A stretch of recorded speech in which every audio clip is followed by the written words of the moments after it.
She said, "I need some space, don't call me." Then I saw photos of her at the beach with her best guy friend. I just smiled. You're right. So I changed all the locks and packed up all her stuff and moved it back to her mom's place. When she came back blowing up my phone, I was already chilling in a first-class seat, right next to a female coworker. I just need some space. Please don't call me anymore. That was the last thing she said before the line went dead. At first I thought it was just one of those temporary breaks couples take, a few days to cool off, to breathe. So I waited. I texted her once, twice, asking if she was okay. No answer, just silence, that silence. It was deafening. It filled every corner of my apartment, every thought in my head. The kind of silence that feels heavier than words. And then, a day later, I saw it. Her face glowing under the sunset, laughter frozen in a photo at the beach. Her caption read, "Finally free. Needed this." But it wasn't the smile that broke me. It was the man standing next to her, the one she'd always called her best friend, the same man she told me not to worry about. My hands didn't shake. My heart didn't race. Instead, I felt calm, a strange kind of clarity, the kind that comes when you finally see the truth.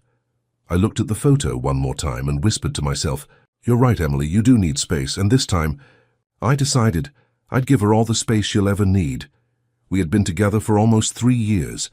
3 years of shared dinners, lazy Sundays, and late-night talks about the future, about us. We lived in my apartment, a small but cozy place with warm lights and a tiny balcony where she liked to drink her coffee every morning. It was ours, or at least that's what I thought. From the beginning, he was always there, her best friend, showing up at birthdays, parties, and quiet nights in. At first, I told myself it was fine, but the uneasy feeling never left me. He was there at birthdays, at parties, even at quiet movie nights where I sometimes found his name lighting up her phone screen mid-laughter. At first, I told myself it was fine. I didn't want to be that jealous boyfriend. Every time she smiled at his messages, a quiet unease settled in me. One night I tried to talk about it. "Emily," I said softly, "do you think it's normal that he calls you every night?" She laughed, and not kindly but mockingly. "Oh, come on. You're overthinking again. Not every guy wants to sleep with me, you know." I remember standing there, frozen, wondering why her defense sounded more like guilt than amusement. Still, I let it go. Because when you love someone, you want to believe them, even when the truth already hurts. Months passed. We argued more often, mostly about small things that didn't matter. Dishes left in the sink, late replies, cancelled plans. But deep down I knew we were arguing about something bigger, something she didn't want to say out loud. Then came the day she said she needed space. I didn't fight it. Maybe part of me hoped that by giving her that space, she'd realize what she was losing. But that hope died the moment I saw that photo, the beach, the sunset, and him. It wasn't just a betrayal. It was a revelation, a confirmation that I need space really meant I need freedom from you, from honesty, from commitment. I stared at that photo for a long time. Every memory, every laugh, every promise suddenly felt staged, and yet I didn't cry. Not because I didn't care, but because something inside me finally clicked. She didn't just take her things and leave.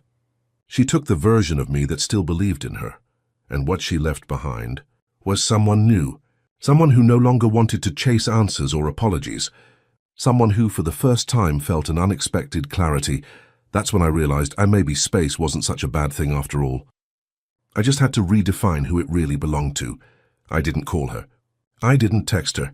For the first time since I met Emily, I chose silence, not the desperate kind, the one filled with waiting and what-ifs, but the heavy, grounded kind that comes when you finally realize, you're done. That night I sat alone in the apartment we once shared. The faint scent of her perfume still lingered on the couch cushions. Her favorite mug sat half-cleaned by the sink. Everywhere I looked, there she was, a ghost haunting a place that no longer felt like home. I could have cried. I could have screamed. But instead that night, I sat alone in the apartment we once shared. The silence felt heavy, almost suffocating. I thought about calling her, but instead I made a different call. A locksmith. Tonight the locks would change. Tonight I'd reclaim my space. When the locksmith arrived, I let him change the old lock quietly, feeling a small sense of closure as the door finally belonged to me again. When he left, I turned off the lights and sat in the dark for a moment. Then I started packing, one box at a time. I packed her clothes, books, and personal items carefully, each one reminding me of memories we shared. It wasn't anger driving me, it was clarity. Every shirt, every photo, every perfume bottle, it all went into boxes labeled Emily. When I was done, I looked around. For the first time in a long while, the apartment didn't feel suffocating. It felt mine again. The next morning, I rented a small moving van and drove those boxes across town to her mother's house. Her mom looked surprised when she opened the door. "Oh, hi. Where's Emily?" "She's taking some space," I said calmly. "These are her things." I figured this is where they belong. Her mum's expression shifted. Confusion, then quiet understanding. She didn't ask more, and I didn't explain. I just set the boxes by the door, wished her a good day, and left. No yelling, no tears, no confrontation. Just quiet, deliberate closure. That same afternoon, I sat down at my desk, opened my laptop, and did something I hadn't done in years. I booked a vacation, a first-class ticket to anywhere warm and far away. Somewhere the air didn't smell like regret. Maybe this is what freedom feels like, calm and quiet without anger or revenge. In the following days, I went through a quiet transformation. I cleaned the apartment, replaced the sheets, donated some of the furniture we'd bought together. I even changed the scent of the room, traded her floral candles for sandalwood. By the time my flight date arrived, the place no longer looked like our home. It was my home. The morning of the flight, I left early. My bag was light.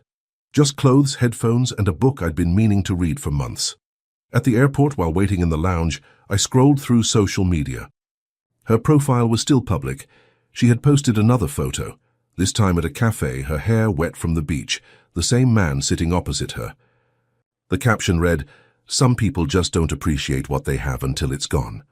For a brief moment, I almost laughed. She wasn't wrong, except she had no idea who she was really talking about. I turned off my phone, boarded the plane, and sank into the plush first-class seat. The flight attendant smiled, offered me a glass of champagne, and for the first time in months I smiled back, genuinely. I didn't need closure from her. I already had it. I looked out the window as the city shrank beneath me. A thought crossed my mind. Maybe she'll come back one day, maybe she won't. But either way, I wouldn't be here waiting, because she wanted space. And I had finally learned how to give it to her. Perfectly. A week later she came back, not a text, not a call, and she just showed up. I guess she thought I'd still be waiting, like always. From what I heard later, she'd just returned from that beach trip. Tan skin, messy hair, that same carefree smile. The kind of smile people wear when they think they got away with something. But the look on her face must have changed real fast when she tried to open the door. And the key didn't fit. She tried again, jiggled it. Then harder. Nothing. That's when she started pounding on the door. "Open up, what the hell, Mark?" My phone lit up. First one call, then another. Then 10. I didn't pick up. Then came the texts. At first, "What's going on?" "Why'd you change the lock?" "So Mark, this isn't funny." Then they got uglier. "You psycho. How dare you lock me out of my place? You're pathetic, you know that." I read every word. And I smiled. Not because I hated her, but because, finally, she sounded exactly how she made me feel. Desperate and powerless. Later, she left a voicemail. Her voice cracked halfway through it. "You can't do this to me, Mark. I just needed time." "You overreacted. Needed time, huh?" She had all the time she wanted. Just not in my space anymore. I didn't reply or explain. I didn't need to. I sank into my seat on the plane and allowed myself a quiet smile for the first time in months. Somewhere between the champagne and the clouds, my phone buzzed again. Another call from Emily. I looked at it for a second, then flipped the camera toward the window. The view was perfect. Golden light spilling over the wings, a glass of wine, the cuff of a blazer sleeve next to mine. I snapped a photo and sent it to her with one message. "You said you needed space. Now we both have plenty of it. Hope you enjoy yours as much as I'm enjoying mine." Then I switched to airplane mode. Simple. Clean. The most peaceful breakup I'd ever had. I could almost imagine her face when she saw that message. The disbelief, the anger, the sting. Maybe she'd call him the best friend. And she did. From what mutual friends later told me, she called him crying. saying I'd lost it, and he, of course, played the hero. Don't worry about him. You deserve better. Come stay with me for a while. And that's exactly what she did, moved in with him. Posted pictures together not even a week later. Same captions, same fake smiles. Like they were trying to prove something to the world, or maybe to themselves, but honestly, I didn't care anymore. Because while she was busy pretending to be happy, I actually was. Somewhere between takeoff and landing, I realized something funny. When people show you who they really are, you don't need revenge. You just need distance. And I'd just given her all the distance she could ever ask for. It's funny how fast freedom loses its shine. For the first few weeks, they appeared online constantly. I didn't engage, simply muted their updates. See, silence has a way of doing what arguments can't. It lets people sit with their choices. A few months passed. I got promoted, moved to a new apartment downtown. Bright windows, plants, the kind of peace you don't realize you've been missing until you finally have it. I started running again, picked up guitar lessons. I even laughed more. Then one morning my phone buzzed. Unknown number. The message said, "Hey, I know you probably don't want to hear from me, but can we talk?" I stared at it for a while. Didn't need to ask who it was. I checked her socials. The pictures with him were gone and her bio was empty. Turns out Mr. Best Friend wasn't exactly boyfriend material. He'd been texting other women behind her back, the same way she used to text him behind mine. Karma doesn't rush, but it never forgets. She ended up moving back in with her parents, from what I heard. Got into therapy. Tried reaching out to old friends, but most of them had quietly faded away. People get tired of drama eventually. And me, I never replied to that message. Not because I was angry, but because for the first time in a long while, I didn't need to explain myself. She already knew what she'd lost. Not me, necessarily, but the version of herself she was when she was with me. The stable one. The calm one. Funny thing is, I used to think closure came from conversations, sitting across from someone, talking things out, finding peace through words. But now I know. Sometimes closure is just a door that doesn't open anymore. Every now and then I'll walk past our old coffee shop, the place where she first told me she needed space, and it still makes me smile. Not because I miss her, but because I finally understand what she really meant. She didn't need space. She needed to lose me to find herself, and I needed to lose her. To find peace. Months later I ran into her by accident. Grocery store. Sunday morning. The kind of ordinary moment that used to feel like home. She looked different. Not bad, just tired. Eyes dimmer. Shoulders lower. She froze when she saw me. I nodded quietly. She gave a small hesitant smile. "Hey," she said softly. "You look good." "Thanks," I said. "You too." We stood there for a few seconds, just strangers with memories. Then she said something that stuck with me. I didn't realize how much peace costs until I lost mine. I didn't know what to say, so I just nodded.